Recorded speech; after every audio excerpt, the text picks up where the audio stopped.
começar com uma pergunta da internet, depois a gente passa para os companheiros aqui do estúdio. O Ricardo Lusíadas, ele pergunta qual o melhor livro sobre a ditadura no Brasil, na sua visão? Melhor livro sobre a ditadura? Pergunta difícil, né? Primeiro porque os livros não são bons sobre a ditadura, né? A maioria deles são... tem uma interpretação favorável à ditadura. Inclusive, quando eu fui procurar algumas datas aqui dos golpes militares, né? E procurei na Wikipédia em inglês. E eu vi que em vários lugares o golpe militar tinha desaparecido. Por exemplo, na Indonésia não foi um golpe militar. Na Indonésia foi um golpe dos comunistas que foi respondido pelas Forças Armadas, que acabaram matando 3 milhões de pessoas. Isso é uma resposta... o que é tudo bobagem. Na verdade, não foi nada disso. Os livros são ruins, o que a gente pode dizer? O que a gente tem são depoimentos, que eu acho que são a melhor parte da literatura sobre a ditadura são os depoimentos das pessoas que viveram e tal, que é tudo um relato parcial. Análise boa, eu não botaria minha mão no fogo por nenhuma delas, não. Inclusive, no Brasil, a esquerda tem o hábito, não sei porquê, não sei de onde eles tiraram isso, né? Muita gente tem o hábito de falar ditadura cívico-militar, né? Civil-militar. Como assim civil?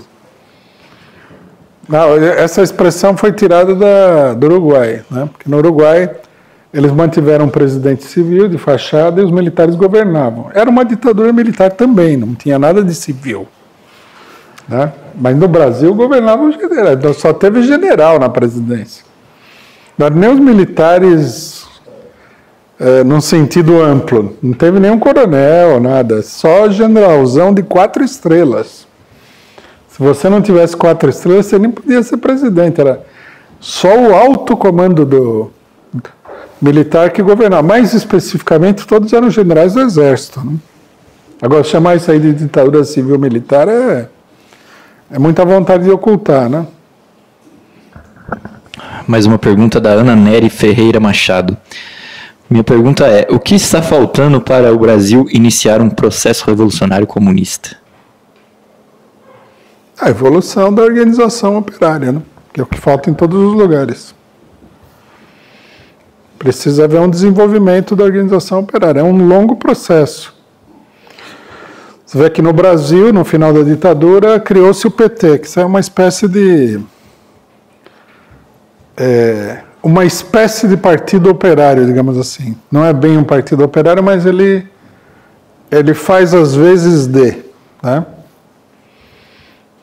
Existe aí, eu acho que, à medida que o PT é baseado numa enorme ilusão com a democracia, tanto que se transformou num partido parlamentar, alguns dirigentes do PT vêm falar que o Bolsonaro é legítimo, quer dizer, é muita ilusão para muito pouca democracia, na realidade, né?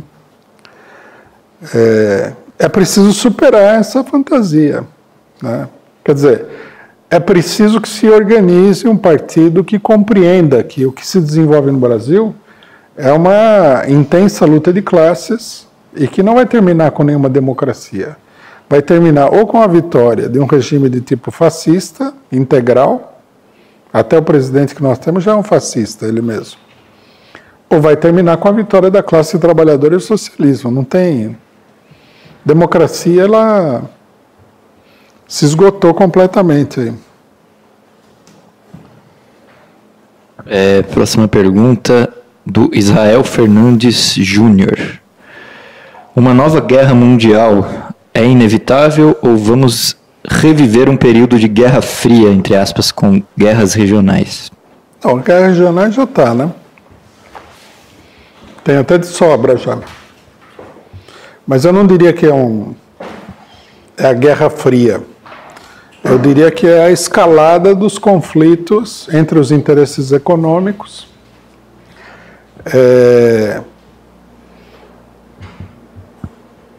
dos países atrasados, do país imperialista e dos países imperialistas entre si. Como a situação do regime capitalista ela está numa espécie de fase de transição entre uma crise extraordinariamente grande e uma crise completamente sem saída, então o quadro não acaba por se definir. Mas a impressão que se tem é que a próxima etapa da crise vai fazer com que a economia capitalista e a política mundial eles subam esse degrau que está faltando aí. Aí nós vamos ter uma situação parecida com a situação que levou à Segunda Guerra Mundial. Só um detalhe que é importante. O aparecimento de vários partidos e formações fascistas da mais diferente coloração, grau, já é um sinal de que o regime capitalista ele sente, né, nas vísceras que o negócio está caminhando para um beco sem saída. Porque o fascismo é para solucionar uma solução que não tem saída. O próprio Trotsky falou, né? O fascismo e as frentes populares são o último recurso da burguesia diante da revolução proletária. E depois ele ainda falou o seguinte: mas mesmo esses recursos, eles são apenas sucedâneos, quer dizer, ele não resolve o problema. Não é uma cirurgia completa e terapia posterior para a plena recuperação. É um quebra-galho. Né? Então nós temos que levar em consideração isso daí. Depois de 1929, o fascismo começou a tomar o poder em todo lugar, levou à Guerra Mundial e tal, uma crise extraordinária, porque era uma situação sem saída. Se a situação se colocar novamente agora, nós vamos ter, e tudo indica, né, que nós vamos ter um panorama muito parecido com esse. Pergunta aqui do Laranja Acima de Tudo. Gostaria que o Rui comentasse sobre a substituição de ditaduras pelo artifício do lawfare. Eu não acho que é uma substituição. Acho que isso há uma incompreensão aqui. Logicamente que ninguém tira uma ditadura da cartola como se fosse um coelho de mágico. Né?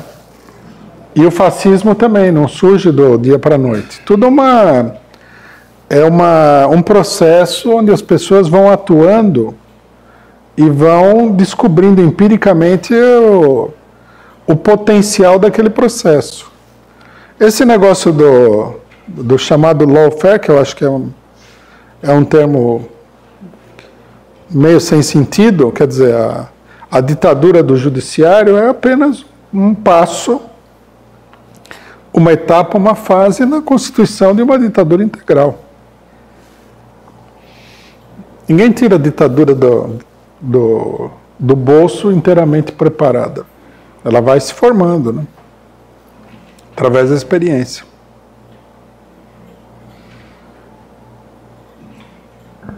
Mais uma pergunta. Qual o efeito das pautas identitárias para a divisão dos trabalhadores? Essa é a pergunta da Reflexão Sempre. Bom, essa questão das pautas identitárias,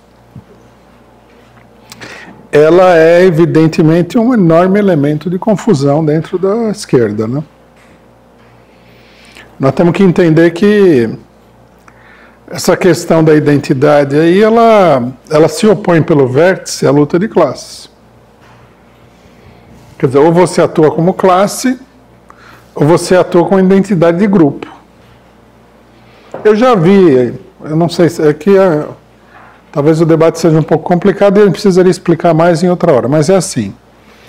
O chamado identitário, ele é uma espécie de sindicalista do seu grupo.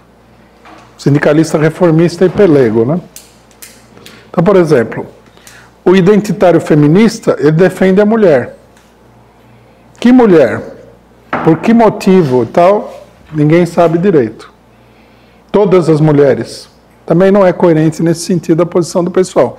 Mas a gente vê aí os identitários defendendo umas mulheres hiperreacionárias. Quer dizer, não relacionam a luta da mulher com a luta de classes, nesse sentido. Né? Alguns foram defender a Damares. Acho que naquela questão da goiabeira, de que ela falou que foi estuprada e tal. Então, quer dizer, a sua posição, você é do sindicato das mulheres.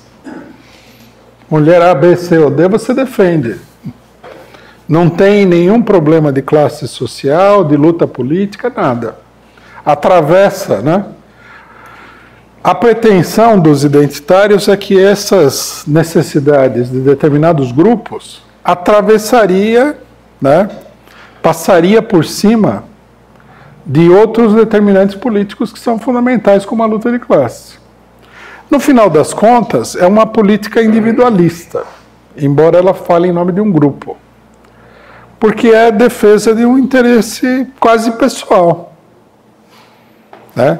Ah, eu sou mulher, então vou defender o meu interesse.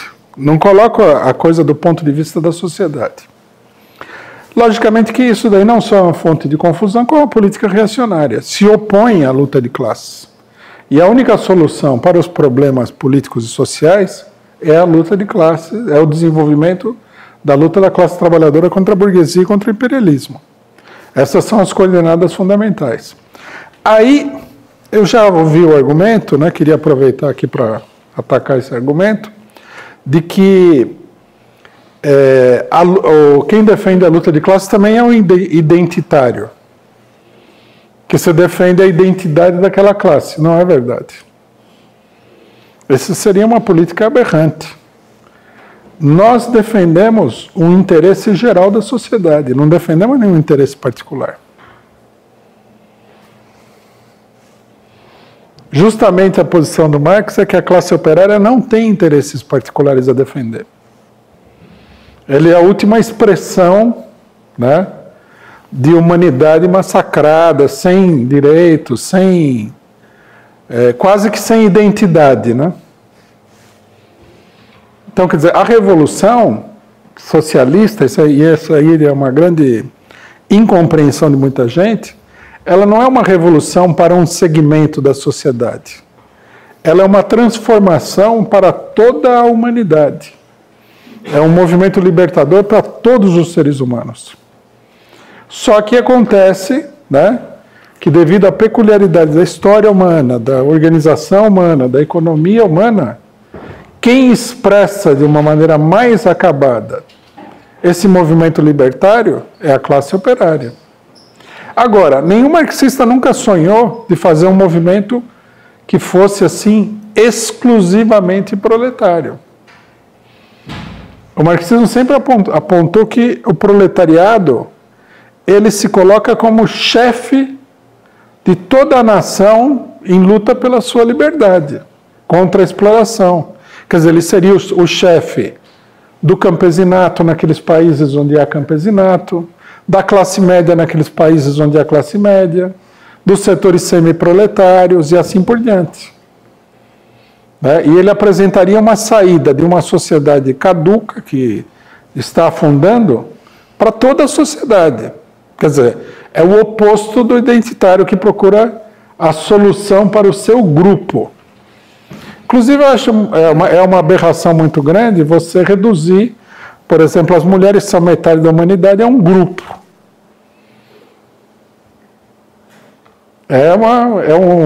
Reduzir a humanidade a uma seita quase. É uma coisa muito estranha. Então essa política tem que ser duramente combatida. Ela é um elemento de confusão porque ela instiga, né, a briga de pequenos clãs, no final das contas, porque essa política identitária não representa nenhum setor das grandes massas, nem mulheres, nem negro, nada. Não tem nada a ver. Né? Segundo lugar, ela é sectária e particularista porque é uma espécie de nacionalismo. Né? O meu país antes do seu. Aí a gente vê uma diferença. Porque o marxismo, ele não é nacionalista, ele é internacionalista, é o mundo todo. Quer dizer, é uma política para a humanidade. É uma solução para a humanidade. O conjunto da humanidade, lógico que o conjunto da humanidade só pode ser salvo derrotando a minoria exploradora, senão não vai ser salvo. Então, quer dizer, é um negócio nacionalista, é um negócio particularista, é sectário, né? Todo movimento nacionalista que vai a esses extremos é um movimento sectário, o meu país contra o seu, né? A minha raça contra a sua e tal. Então, nós temos que combater isso daí. É preciso um grande esclarecimento político, né? Porque esse movimento identitário é um movimento reformista, no pior sentido da palavra. Nós somos favoráveis a fazer reforma, mas ele é reformista no seguinte sentido: ele propaga a ilusão de que se você resolver esse ou aquele problema desse ou daquele grupo, isoladamente, o problema está resolvido. Não, o problema não vai ser resolvido assim, nunca, e de modo algum. Só a derrubada da burguesia vai solucionar os problemas. É isso que a gente precisa dizer. Não adianta você aprovar uma lei aí que não vai resolver nada. Bom, e aí nós caímos no negócio da lei. É um movimento de uma camada superior, porque é um movimento que se identifica com o Estado capitalista. Quando esses movimentos, por exemplo, propõem a criminalização da homofobia, eles estão se identificando com o STF, com os Bretas da vida, o Sérgio Moro. Não sei se a pessoa parou para pensar, mas quando você transforma alguma coisa em crime, quem vai decidir da aplicação do crime, a interpretação do crime, é um Bretas, juiz criminal de primeira instância. Não é assim? Sérgio Moro, juiz criminal de primeira instância, vai ser o primeiro a decidir.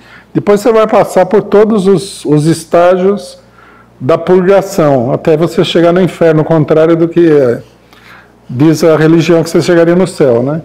Que é primeira instância, segunda instância, que são aqueles criminosos lá do Paraná que nem leram o negócio e condenaram o Lula, o STJ, que agora vai se reunir para condenar o Lula, e o STF, que é o dono do bordel, que permite que toda essa bandalheira seja executada, né?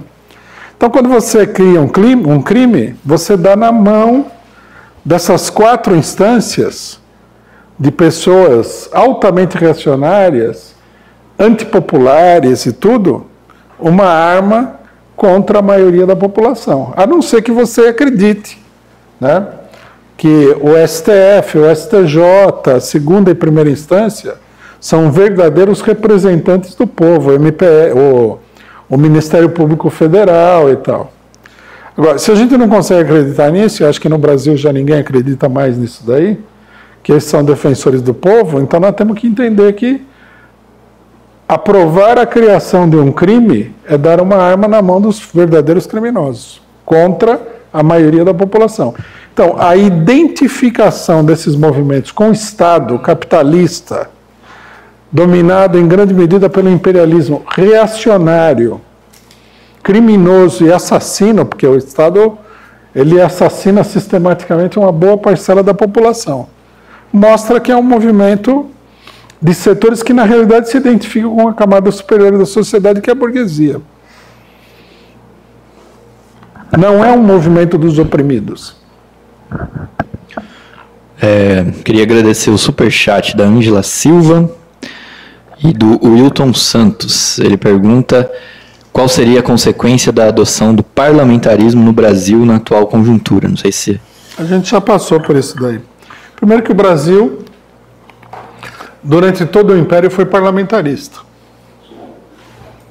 Teve um longo, não é nenhuma novidade.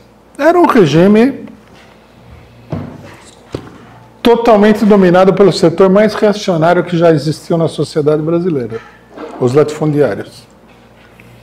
O parlamentarismo, nos países atrasados, inclusive, a gente pode identificar ele diretamente com os latifundiários. Por isso que os republicanos todos eram presidencialistas. Né? No México é assim, em todos os países. Então, nós já vimos isso. Depois, o parlamentarismo é um esquema golpista. Esse aí nós vimos em 1961 ou 2. 61 com o Tancredo Neves e uns outros palhaços lá. O Tancredo Neves, inclusive, usava um chapéu coco para tentar né, dar legitimidade ao parlamentarismo brasileiro. Era o Winston Churchill brasileiro, que é outro podre da história universal, uma das figuras mais repelentes da história universal é o Churchill. E o Tancredo Neves era o Churchill brasileiro. Logicamente que o parlamentarismo é mais democrático do que o presidencialismo. Isso aí não... Assim, o parlamentarismo ideal, em abstrato, é mais democrático do que o presidencialismo ideal. Como no Brasil e em vários países não existe nada de democracia, a maioria não existe praticamente nada de democracia mais, tanto faz como tanto fez, porque o parlamentarismo inglês é um sistema onde a minoria ganha. Porque tudo depende da organização geral da coisa. Você falar parlamentarismo ou presidencialismo não resolve nada. Né? Numa eleição inglesa, um partido teve 30% dos votos, teve um deputado. Isso aí é parlamentarismo entre aspas. Né? Depois dos parlamentarismos, o parlamentarismo puro já não existe mais também. Em nenhum lugar. Ou no país existe um presidente, Itália, Alemanha, né? França, Portugal, ou existe uma monarquia. E a monarquia, ela, ao contrário do começo do parlamentarismo na Inglaterra, por exemplo, onde os ingleses mantiveram a democracia, mantiveram a monarquia como um recurso contra-revolucionário, mas agora essas monarquias e presidentes, eles cumprem um papel muito maior do que na época do início do parlamentarismo. Então, quer dizer, já nem quase tem parlamentarismo no mundo, né? Isso daí mostra que a democracia burguesa é uma sombra do passado. É um reflexo. É um filme que está passando, você pensa que está acontecendo agora, mas aconteceu muitos e muitos anos atrás. Agradecer também o superchat do Vicente Jouclas. Ele faz um comentário. Toda a exploração do ser humano pelo ser humano começa com a desqualificação do outro. Não é bem assim, né? A exploração do ser humano é um fenômeno econômico. Começa quando a humanidade consegue criar um pequeno excedente que permite que uma minoria viva melhor do que a maioria. Também agradecer o Rogério Maestre pelo superchat. Ele faz o comentário. Uma feminista de raiz propõe que a mulher operária deve ser explorada no mesmo nível que o homem operário. Aí está tudo certo. Nós propomos também, né, inicialmente, que a mulher operária seja explorada pelo menos no mesmo nível dos homens, mas nós não ficamos nisso daí, né? Seria um programa extraordinariamente medíocre esse. Bom, está acabando o tempo, acho que vou fazer mais uma. Do Davi Jorge. Sendo as questões raciais determinantes para a definição e manutenção das classes sociais, não seria o caso de emancipar todas essas minorias? Ser um dos estágios da luta de classes? Nós somos a favor da emancipação de todas essas minorias.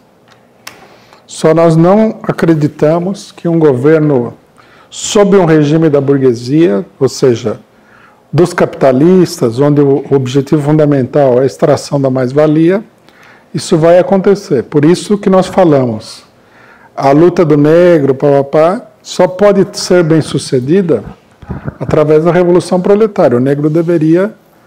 A população negra deveria se juntar aí. Lógico que você não pode obrigar ninguém a fazer A ou B, teria que ser um processo político onde a pessoa aprendesse pela própria experiência. Né? Bom, por fim, sobre a ditadura, o Diego Lenoir, ele diz... Algum comentário sobre o filme do Brasil Paralelo, 1964, Entre Armas e Livros? Eu não vi o filme ainda. Não sei se eu vou ver também, porque não tenho, tem muita coisa para fazer e muito... Fiquei velho, a elasticidade de determinadas partes do corpo diminuiu. Bom, vou encerrar então. Eu queria agradecer todo mundo que acompanhou aí a análise internacional, todo mundo que fez perguntas, contribuiu com o superchat. Lembrando que você pode contribuir também com uma assinatura solidária, basta entrar em causaoperariatv.com.br, lá você tem acesso ao link que vai fazer uma assinatura solidária do canal, pode contribuir com 15, 30, 100 reais todo mês e nos ajudar a fortalecer a Causa Operária TV. Também com a vaquinha, que está na descrição do vídeo, na campanha permanente da Causa Operária TV. E lembrando que em breve nós vamos ativar os membros do canal. O pessoal está perguntando aqui já, interessado em ser membro. Muito em breve, a gente só está preparando aí os elementos para a gente poder ativar essa possibilidade de você ser um membro do nosso canal, contribuir com a gente mensalmente e ganhar alguns benefícios por ser membro do nosso canal. Então, não perca, a gente, assim que for ativado os membros do canal, nós vamos avisar amplamente para que você possa fazer parte da Causa Operária TV como membro. Bom, é isso. Amanhã tem análise política da semana com o companheiro Rui, a partir das 11h30 da manhã. Então, fica aí já o convite para a gente continuar o debate a partir de amanhã, sábado. E se você estiver em São Paulo, venha aqui no Centro Cultural Benjamin Perret assistir presencialmente a análise na Rua Serranos, número 90. E daqui a pouco tem música clássica com o companheiro Afonso Teixeira. Às 17 horas tem o programa Universidade Marxista. Às 19h o Cineclube Luiz Buñuel. E às 8h30 da noite o resumo do dia. Vou terminar o dia bem informado aí com as principais notícias. É isso, eu queria agradecer a todo mundo que participou, todo mundo que assistiu o programa. E semana que vem, na sexta-feira, às 14 horas, tem mais análise internacional. Boa tarde para todo mundo.